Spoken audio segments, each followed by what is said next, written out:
The front door creaked shut, and the house swallowed the sound of my boots on the hardwood. I stood frozen, keys dangling from my hand, as Sarah's voice drifted from the kitchen, soft, secretive, like a prayer she didn't want me to hear. "He doesn't suspect a thing," she whispered. My chest tightened, a fist squeezing my lungs. Who was she talking to? Why did her words feel like a blade slipped between my ribs? The living room smelled of lavender candles, their flickering glow casting shadows on the walls we'd painted together 10 years ago. Photos of our kids, Ellie and Max, grinning at Disneyland, gap-toothed and carefree, lined the mantel. I'd been a good husband. A good father. Hadn't I? The doubt gnawed at me, a quiet rustle in the back of my mind, like leaves skittering across pavement in the dark. I edged toward the kitchen, my socks silent on the floor. Sarah's back was to me, her phone pressed to her ear, her shoulders hunched as if shielding a secret. I know, she said, her voice low but urgent. It's just he's always here. Working from home now. It's harder to, she stopped, sensing something, and turned. Her eyes met mine, wide and startled, like a deer caught in headlights. The phone slipped from her hand, clattering onto the counter. "Tom," she said, forcing a smile that didn't reach her eyes. "You're home early." I wanted to ask who was on the phone. I wanted to scream. Instead, I mumbled, "Traffic was light." My voice sounded foreign, hollow. She nodded too quickly, brushing a strand of dark hair behind her ear. A nervous habit I'd once found endearing. Now it felt like a signal I'd missed for years. Dinner was quiet. Ellie, 16, scrolled on her phone, her fork pushing peas around her plate. Max, 12, rambled about soccer practice, oblivious to the tension coiling between his parents. Sarah's laugh was too bright, her questions too eager. "How was work, Tom?" she asked, as if she hadn't just been whispering secrets. I stared at my plate, the mashed potatoes blurring into a pale smear. "Fine," I said, the word heavy, like it carried the weight of every unanswered question. That night, I lay awake, Sarah's steady breathing beside me a cruel contrast to the storm in my head. I replayed her words. "He doesn't suspect a thing." Had I missed something? The late-night texts she'd dismissed as work stuff? The weekends she'd spent with friends I'd never met? I'd trusted her, loved her, built a life with her. But now, every memory felt like a puzzle piece that didn't fit. The next morning, I pretended to leave for work. I drove around the block, parked, and slipped back into the house through the garage. My heart pounded as I crept upstairs to our bedroom. Sarah was gone, off to her part-time job at the gallery, she'd said. I opened her laptop, the one she never let me touch. "It's just for work," she'd always said, laughing it off. My fingers trembled as I typed her password, Ellie's birthday. It worked. Emails. Hundreds of them. From someone named C. Short, cryptic messages. "Meet me at the usual spot. Miss you already." My stomach churned. I scrolled further, finding photos, Sarah and a man I didn't recognize, his arm around her waist, her smile brighter than it had been with me in years. The dates stretched back months. Years. My breath caught, sharp and jagged, like I'd swallowed glass. I don't know how long I sat there, staring at the screen, the room spinning.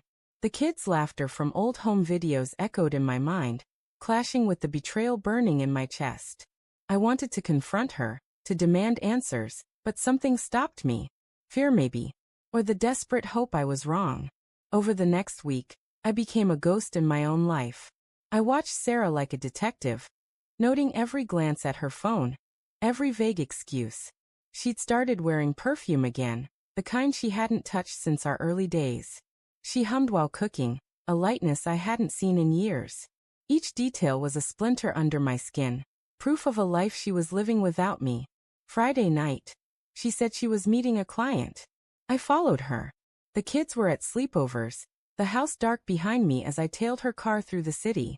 She pulled into a dimly lit parking lot behind a bar I'd never heard of. I parked across the street, my hands gripping the steering wheel.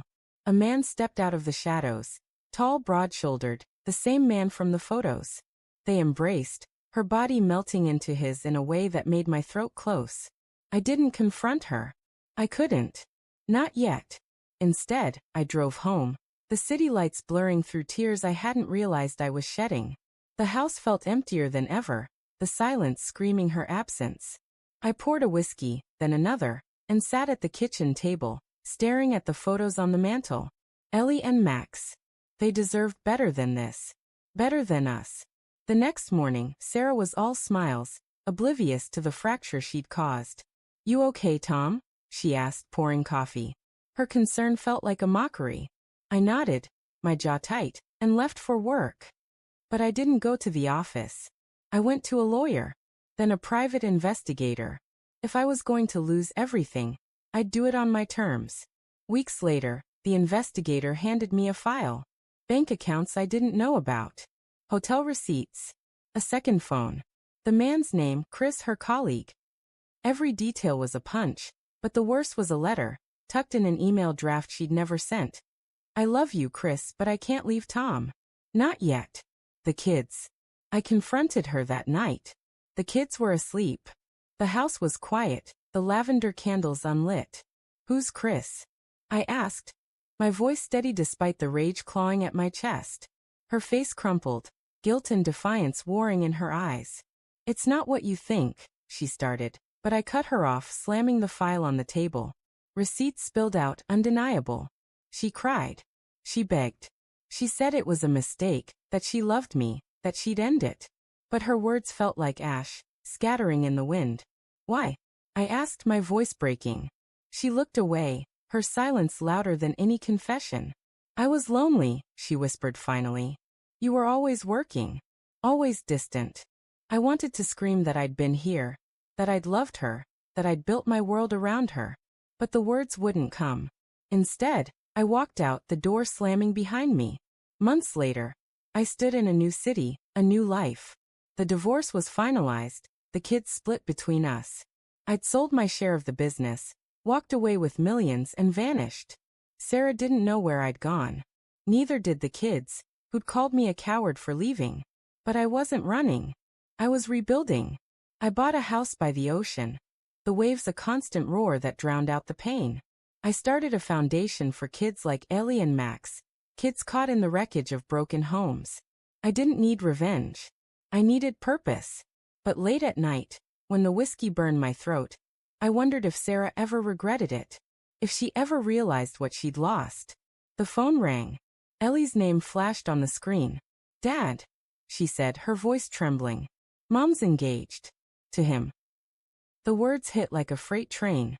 I closed my eyes, the ocean roaring outside. "I'm here, kid," I said, my voice steady. "Always." And in that moment I knew I hadn't vanished. I'd survived.